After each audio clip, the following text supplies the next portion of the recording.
Has everyone caught their breath yet from watching the NAIA semifinals yesterday? I know if you watched one or both of those games, especially both of those games, there was so much going on. It was a lot of fun. Absolutely. It was a blast just to get to watch those games and to get to talk about it a little bit tonight. That's what I'm looking forward to doing. Already folks in the chat, and I've been there as well too. So let me know what you thought about the games. I thought they were two incredibly good games. One went a little bit farther down to the wire than the other one did. We're going to talk about both of them tonight. And I think this is, kind of almost, man, was this what we were heading for all year long? Two undefeated teams in the championship game. We'll see about that. So we'll give a shout out really quickly. All right. Shout out to folks who are in the chat already tonight. And if you're not, you need to be. Stop by and let me know from where you are watching Midwest Sportsnet tonight. I'm Joey McWilliams. Thank you for watching. Dave says that, well, I'm going to go ahead and throw this one up there because I don't think I can say it quite the way that it needs to be said. The Stangs are done rolling. And you know what? The Stangs are done rolling. We'll talk about them. That's the second game we'll talk about tonight. But it was something else. But shout out to the Stangs for an incredible season, realistically. I mean, it was absolutely something else. And I said I would give a roll Stangs tonight. So I'll do it to get started, but I'll also do it a little bit later on. Roll Stangs, man. You guys had a great year. And a shout out to you guys. I know we're going to talk about that in the second game. Knew that Michael would be on, or had a good idea that Michael will be on tonight, because Kaiser definitely did get it done. Got everything taken care of there. Best comeback win that you ever saw, Michael? Absolutely. It really was a fantastic comeback win. I've had the privilege of coaching a couple of basketball games that I would put up there with that, when I was coaching the high school level. And I've seen a couple of games, but in recent memory, definitely in recent memory, there was nothing like that. So that was absolutely great. Dave, Grandview, yeah, they brought it. They absolutely brought it. And it was a very much a complete team. Waring is a stud. He is, isn't he? He's something else too. And I had a chance to talk with Coach Woodley before the season too. And he was so impressed with who Waring was and what he brought to the table. I think you probably saw his best game, especially if you were there. And I believe Dale was probably there too. Dale, one more for good measure. Roll Stangs. If you get to see that, you probably saw his best game this year. I don't know. I don't think as far as I'm concerned, it was his best game, but we'll go from that. And let's get started here. We're going to talk about the top 5 performances, because that's what we do on this Sunday night live stream, is we definitely talk about the top 5 performances. I wanted to mention really quickly, now that Harding is out of the Division II playoffs, that means that Matt Middleton can really officially take the job at Kansas Wesleyan. And so we know for sure, as I did a few short videos this week just talking about things I was thinking about. Hopefully you had a chance to see them. If you haven't, please go check them out, and just, some numbers. And I'm a big numbers guy, definitely a big numbers guy. So check those out. But I was thinking about, coaches with their tenure there. We're going to have at least 4 first-year coaches next year in the NAIA. One of them is going to be Matt Middleton at Kansas Wesleyan. Also announced this week, John Perrin, who's been elevated to the position of head coach at Georgetown College, because Coach Chris Oliver is stepping more into the full-time role as the vice president of athletics. We already knew, and maybe you didn't know this, I had a chance to visit with this coach this summer. Quincy Wilson is the head coach for the new program at Rio Grande.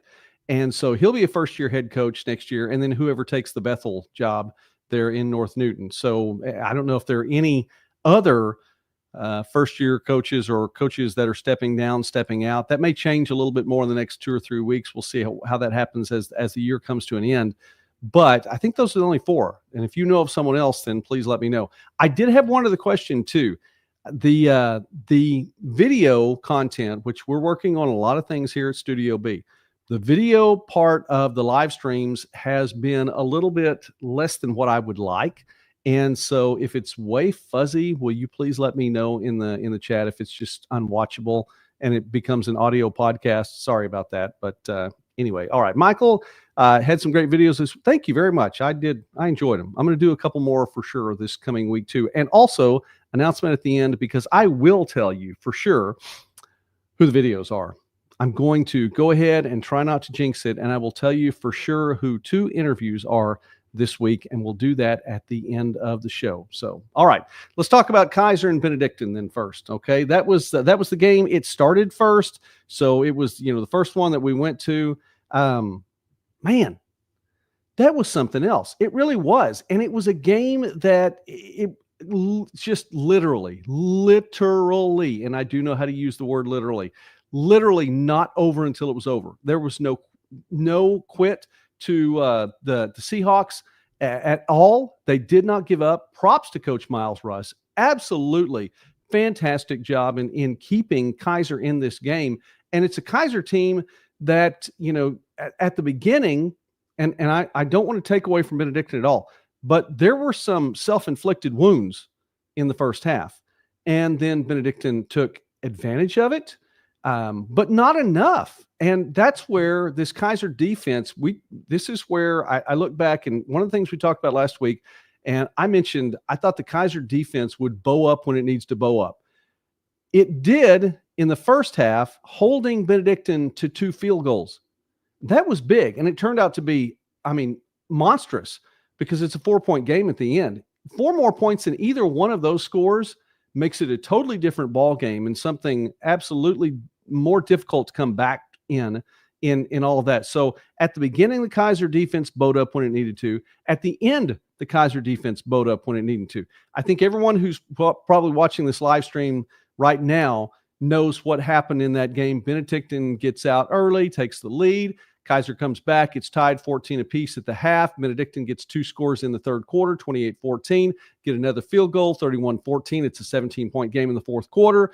Kaiser gets a touchdown. Benedictine answers midway through the fourth quarter, 7:30-ish, maybe a little more, 7:36, 7:38, something like that. They score 38-21. It is a ridiculous number to try to come back from. And yet Kaiser did. Touchdown along the way. So that brings you up to speed. 42-38 the final. Kaiser's moving on to the championship game. The wind made a difference in this one. And Michael points this out too. 30-mile-an-hour wind there in West Palm Beach. It was interesting. I thought when we got to the point where there were 2 games going on at one time, watching people wipe off the camera on both games, one of them rainy and windy, the other one just inclement weather, ridiculous inclement weather. I'm up there in Iowa for that game. But the wind made a difference. And you see who had the wind, who takes the lead. Benedictine with the wind in the first quarter, 6-0 lead. Kaiser with the wind in the second quarter, 14-8, gets the lead there, or ties the game, but scored more points. Back and forth, the wind made a difference in this one. But let's talk about Kaiser first. Shea Spencer, was there a better player on the field in either game? And as good as Waring was, by the way, I think Shea Spencer, 26 for 39, 412 passing yards on the game, 4 passing touchdowns, threw an interception as well, 10 carries for 72 yards. Realistically, I thought he crossed the goal line before the ball went out. I didn't get the best look. The officials on the field did, so I'll give them credit for that. But could have had 5 touchdowns, could have had a rushing touchdown to his credit as well. Didn't get it. Phenomenal game for Shea Spencer.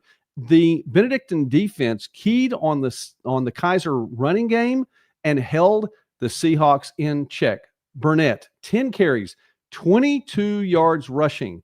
That is an insanely low number for Burnett this year, because as it's been mentioned here on the channel and the chat a number of times, and if scrambled eggs comes on, he'll always say that Burnett's a beast, and he has been. Well, held to just 22 yards rushing. Did get a rushing touchdown. It was the passing game that made the difference throughout. Shea Spencer, absolutely phenomenal. He got hit pretty hard, rolled up on, had an injury in the fourth quarter, takes a play out, comes back in and throws a touchdown strike. I mean, he was the $6 million man. And I don't know what kind of NIL deal that the Kaiser could get to give him $6 million, but he'd be worth every bit of it. He was the $6 million man. And then the touchdowns thrown to DeAndre Golden, My goodness, what a fourth quarter that Golden had. Absolutely. 9 catches, 140 yards receiving, 1 receiving touchdown. Rafino Van Gates, 4 catches, 93 yards, and a touchdown. Elisha Edwards, 4 catches, 47 yards, and a touchdown. And he had the game-winning touchdown reception. And I thought it was incredibly cool because, and if you're watching this game, Edwards had a mistake in the first half that really could have cost Kaiser. And they go back to him for the final offensive play of the game. He makes the catch, gets into the end zone, 25-yard touchdown pass. He's in for the score. So props to him for keeping his head about him, and the entire Seahawks team for keeping their heads about them collectively to come back in this one. Benedictine, Jackson Dooley had a great day, 13 for 30 passing. He was less than 50% passing on the day, 194 passing yards. He had 1 touchdown, no picks. He also had a rushing touchdown on 5 carries, 13 yards on the ground. The Kaiser defense held Dalton Witherspoon in check, just 19 carries for just 39 yards, similar to what Andrew Burnett was looking at, about 2 yards a carry there. But Xavier Ugorji, and I made sure I listened to him say it, okay?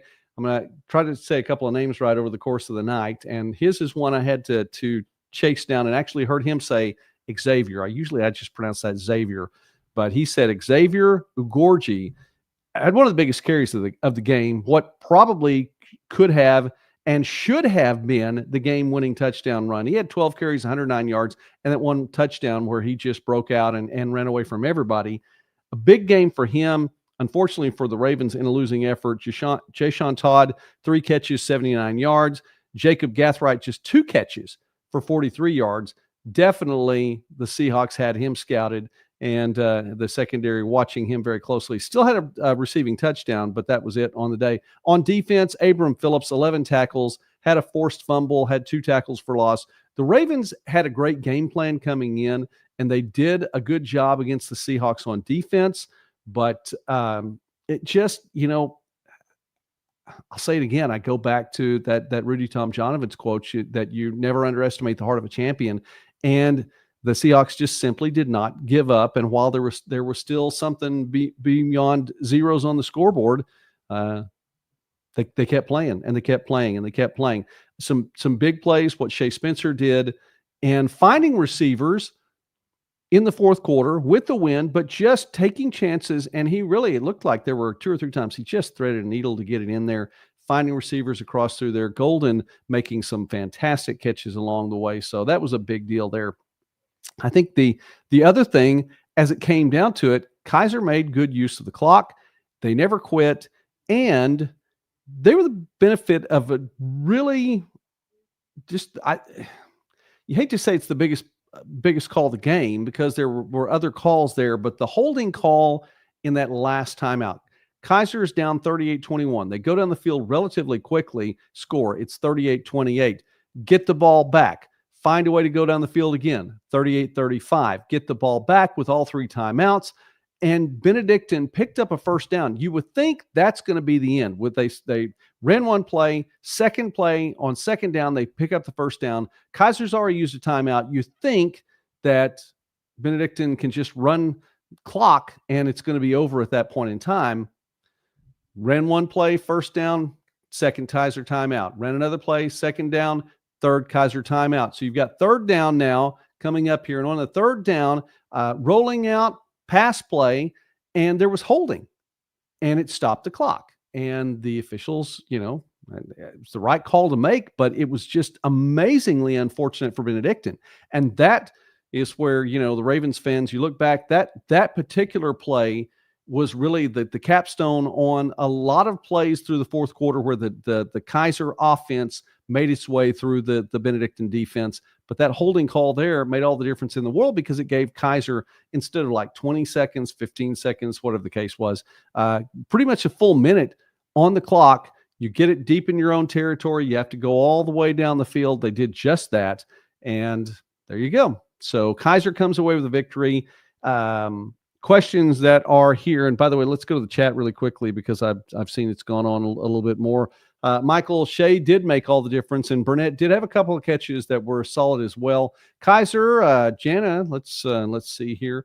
Kaiser had so many playmakers that saved us in the fourth quarter. Absolutely. I mean, there were so many names. You can mention all kinds of them that were there. Michael said he had a chance to talk with Shea after the game. He was on cloud nine. Absolutely. Now, my question, Michael, and I don't know and I'm not expecting you to know the answer for this one. My question for this, and I was listening to Corey Thorpe from our friends over at NAIA ball on Saturday talking about this. Before he picks, he wants to know if Shea Spencer is going to be in the game on Saturday. I would want to know that too. I know that if he weren't, there's precedent for Kaiser to go into a championship game with their starting quarterback being injured. You send somebody else in there. Bryce Beasley last year, who was injured, and trying to remember Jackson, wasn't it? The quarterback that came in for Kaiser and won a national championship. So you hope for Shea Spencer that also, I mean, he's dealt with this too, making it through a season and getting injured late in the season. You hope for Shea Spencer that he's able to play just because you want that for the young man playing the game. So I'm curious about that. Will Jaden Meisinger be able to play? Just knowing if he's going to suit up to go out there. I mean, he had one carry for two yards. Wade last year. He had one carry for 2 yards. And so I'm curious if he's going to play. Obviously, Burnett has been the workhorse for this season. But I'm just curious to see if those two guys are going to be out there and be a part of it. So Kaiser is moving on. And, wow, Seahawks with a fantastic come-from-behind win. I can tell you right now, I haven't seen a come-from-behind win, a comeback like that on the football field in a long, long time. And it was just amazing to watch. And from our perspective here at Midwest Sports Net, taking a neutral stand. Of course, I wasn't live streaming or anything like that, but it's one of those things that you almost start going, well, this team's coming back. Can they come back? Can they come all the way back? Oh my goodness. And you're just watching to see if they can do it. Now, if you're a Ravens fan, definitely, then you're looking just watching things sink, and it had to be frustrating. So, but props to Coach Osborne and this Ravens team. They went farther than I thought they were going to go. I picked against them 3 straight weeks, and I looked at Mrs. Midwest Sportsnet in the fourth quarter, and I said, I picked against them 3 weeks, and it looks like I'm going to be wrong 3 consecutive weeks. I wasn't, but still, props to the Ravens. What an incredible season that they've had. So we move on to the second game. Michael says Shea's going to play, no doubt. All right. You heard it right here. We're not officially going on with that, but it has been said he's going to play, no doubt. So there we go. All right. I'm sorry. I made it through the cough drop last week, and now I just have an itch. I think it's the beard. I really do. I think it's the beard. Have you noticed it's no longer the goatee? Mrs. Midwest Sportsnet likes the beard. After the stuff this summer, and facial hair grew out a lot, and she wanted me to keep the beard. So I want to honor Mrs. Midwest Sportsnet in all of that. But I think there's something. I think it just tickles a little bit more. I'm not able to trim it as well. You guys needed to know that. Whatever. Okay, let's move on. Morningside at Grandview, an in-state rivalry game, and this is again, this was a big one. I'll say this. I picked Morningside in this one, and my take on this was that it might be a little bit of a wash with the Grandview offense going up against the Morningside defense. Both of those teams were tough. That was going to be a tough thing, or a tough battle on that side of the ball, and Grandview would probably score, but not going to give up a lot of points. And I feel like that's kind of what happened there. I think that, and I said last week, or said on Thursday, I thought the difference would be made when Morningside has the ball and Grandview's on defense, and really felt like that Morningside could get some plays in and make a difference on that offensive side. Find some receivers open, get a good big play or two, and break it open from that standpoint. And it was that side of the ball, I really believe, where the difference was made, maybe as much or more so than on the other side. It just went the opposite direction. Grandview's defense showed up to play, and made life very, very difficult for Morningside on offense. That's all there is to it. And it's a defense that you think is going to find its way into the backfield. It's not one of the leaders in the NAIA in sacks, and yet there was a lot of hurry, there was a lot of pressure there, and the receivers covered pretty well most of the afternoon. Grandview got on the board first, got on the board early, 7-0. Morningside drives down, can't get on the board. And then it becomes back and forth. Grandview with that 7-point lead, which turned into a 14-point lead, which turned into a 21-point lead. It was a challenge for Morningside to get points on the board. And then right before the half, you back deep in your own territory. I know that clock management, and this was pointed out to me a little bit earlier too, that clock management was a challenge there. The timeouts seemed to last for a long time too, but you have the snap on the punt as Morningside deep in its own territory on fourth down, needing to punt to get out of there. It goes through the punter's hands and out at the back of the end zone, safety. And now it feels different. It just felt different. 21-7, maybe a little momentum. You're going to get the ball back in the second half. 23-7 felt different going into the half. I don't know about you, and I realized, it was, let me bring that up there. I've got some Morningside folks that were there at the game, but from my perspective in watching it, that felt different. And now it's not a 14-point deficit. Now it's a 16-point deficit, or from Grandview's perspective, it's a 16-point lead. You take that momentum in there. Morningside needed to score coming out, didn't get that in, and Grandview just really took advantage there. Other than selling, we couldn't get anyone else going. Grandview, the real deal. They smacked us in the face right from the start. And you know what? I think that's a fair assessment, Dale. I really do. I think that's a fair assessment to the game, and just to see how that went down. So let's talk about Grandview first really quickly. They won. They dominated from the outset, up 21-0 to start the game, scored in all four quarters. I really felt like Morningside's offensive line did a great job, giving up only one sack, but it was challenging throughout the day. They had their work cut out for them, keeping that Grandview defense at least away from Chevalier, where he didn't go down. And Chevalier is not, he's not small, he's not weak, but these were two quarterbacks. These are two quarterbacks too that are pretty tough. And Jackson Waring, my goodness, he's a hoss. He's a stud, as someone said in the chat just a little bit earlier. Chevalier, 28 for 50 passing, 266 passing yards on the day, the most of any quarterback in either of these two games. 2 touchdowns, 1 interception.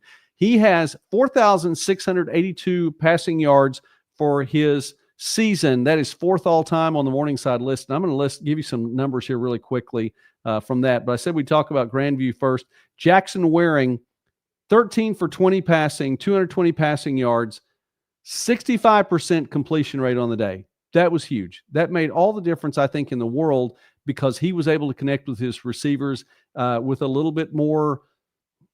Well, I mean, obviously it's greater percentage there, but just able to find the receivers a little bit more often, and in definitely inclement weather. It was, as some folks would say, football weather.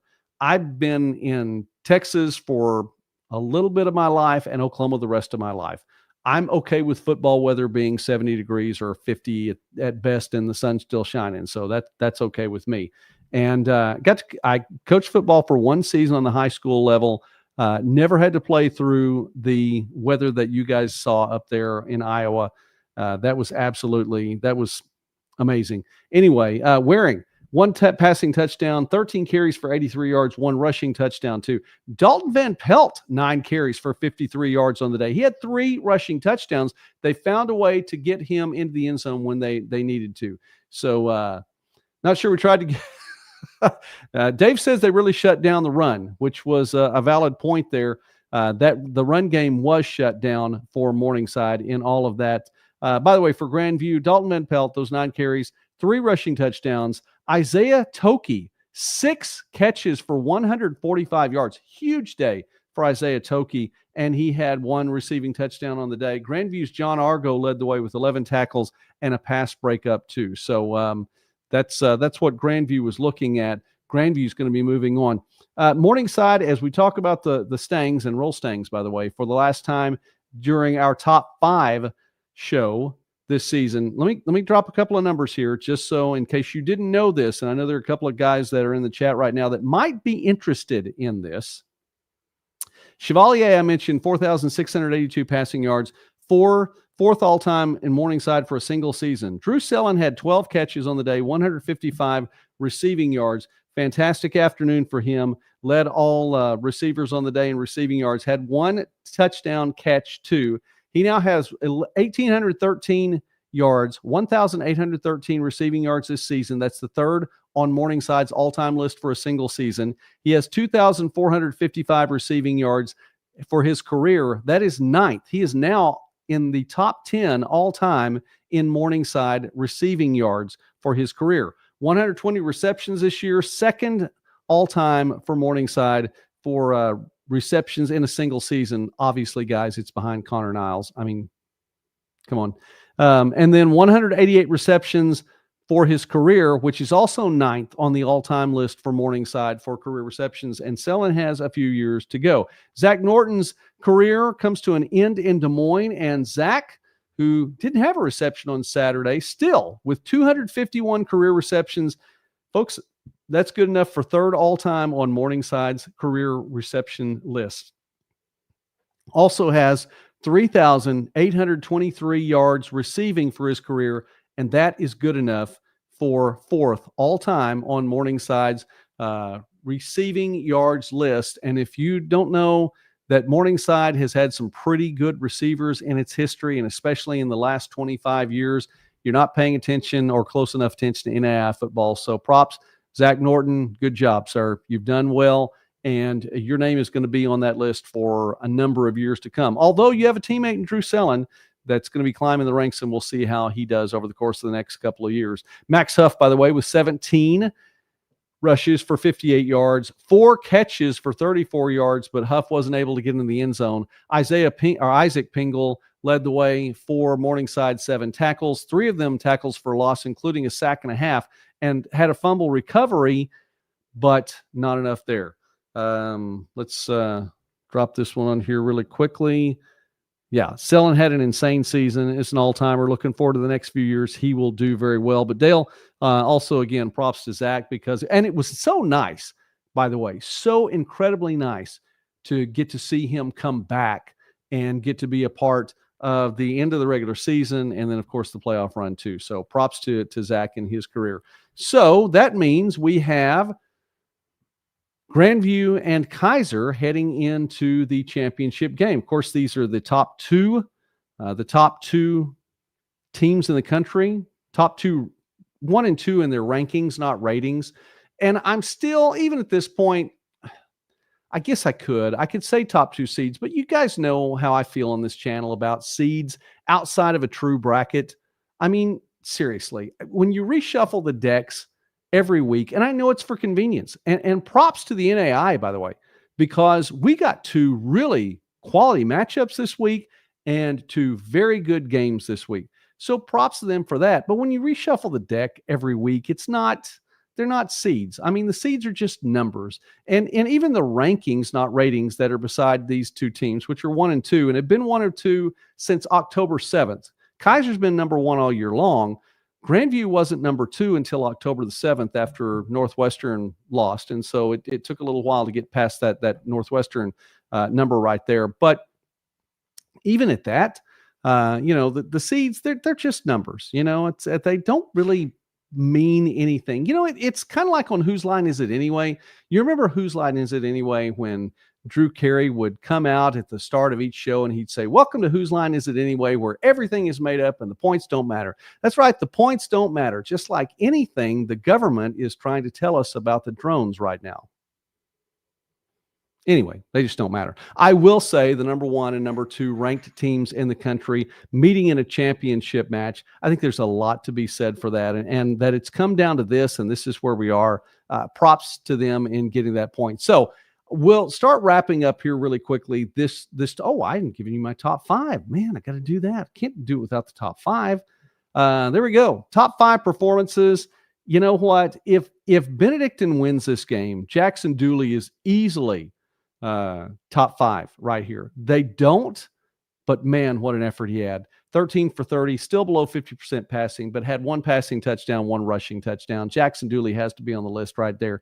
And Dalton Van Pelt for Grandview, 3 rushing touchdowns, 9 carries, just 53 yards. Props to Morningside's defense in holding him in check, but just a fantastic day for him.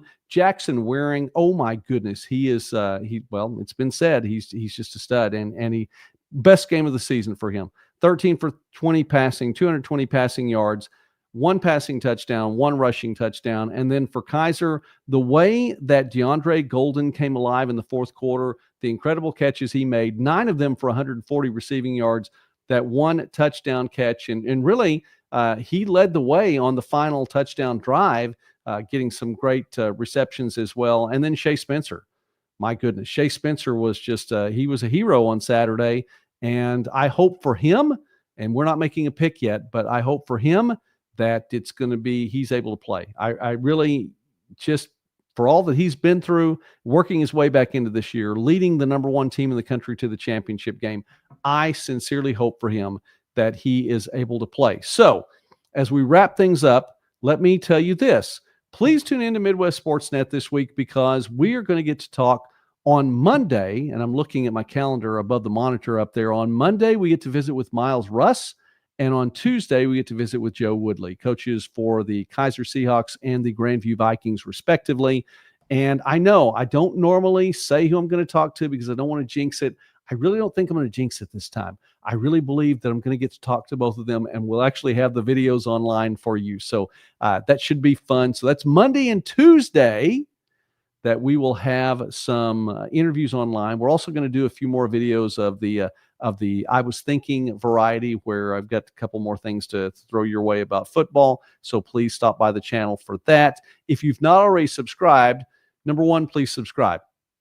Rock on. It would just be cool if you subscribe. We'd love to hit that 2,000 mark. I know that's not as big a number as some channels, but you know what? It really still would be cool. So if you've already done it, then tell somebody else, because we really do try to cover NAIA football and more. We cover small college sports here on Midwest Sportsnet throughout the Midwest and beyond. So we do.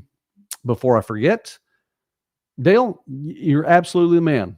I appreciate the good words. Thank you very much. Absolutely made my day. Let's see here. Michael's here. This is also needs to be on here before we start winding down.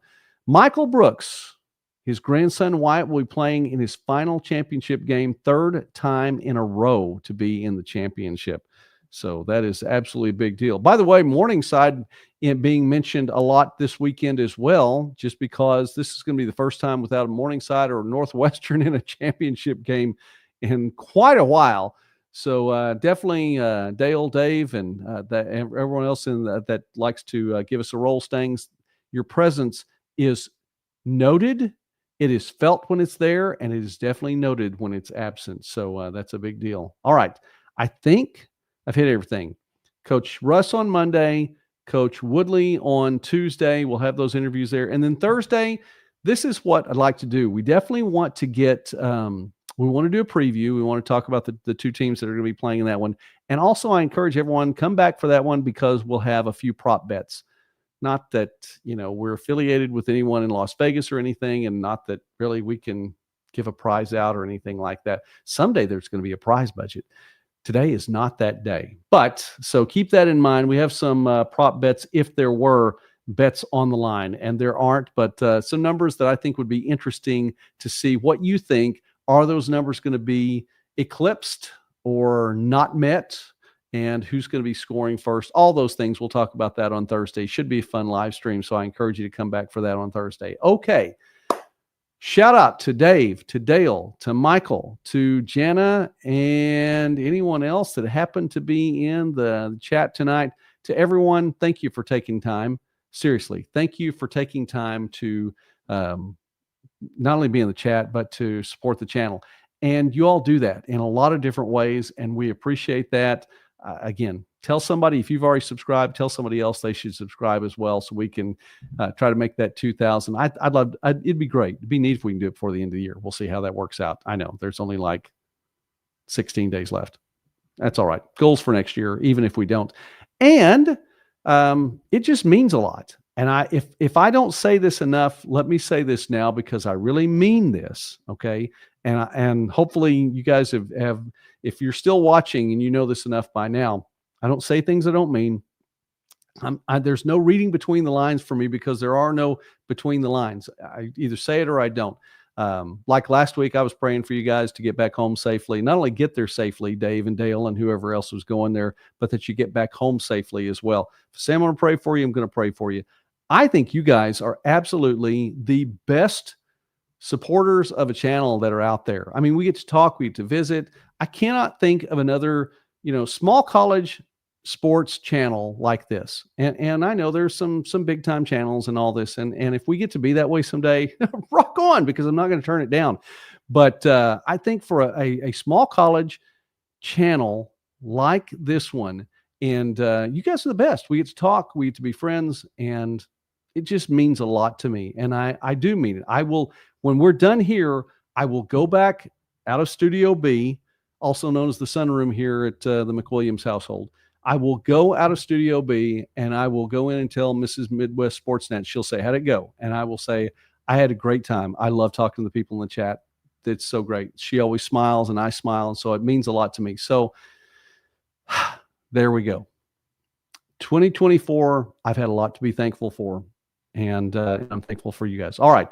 Yes, Michael, by the way, I'm having to look now to second place because this was done years ago. And I have a place that did some embroidery for me, but I'm having to look at a second place to get that done. So if you all are interested, to anyone else out there, we got to figure out how to get some of these shirts out so you guys can have one of these too. Have one out there. All right. Let me know. You have to let me know what sizes you wear on those things, because that's what it's going to take to get it done. All right. Michael, Jana, thank you. Got there. Everybody good? We're all good.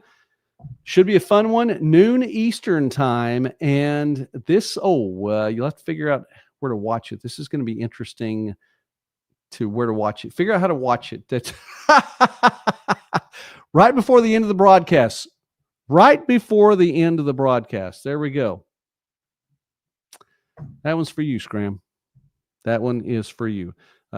Enjoy watching the game on Saturday, noon Eastern kickoff. That's 11 o'clock right here at Studio B. I'm going to be watching it, and we'll talk about it a little bit more on Sunday night after that. So you have the week, programming notes, all those are there. God bless you all. My goodness, it's a privilege to get to visit with you all each and every time. We'll talk again very soon. Don't forget about the coaches and the all the interviews this week. Stop by the channel and let somebody else know. I'll see you guys later.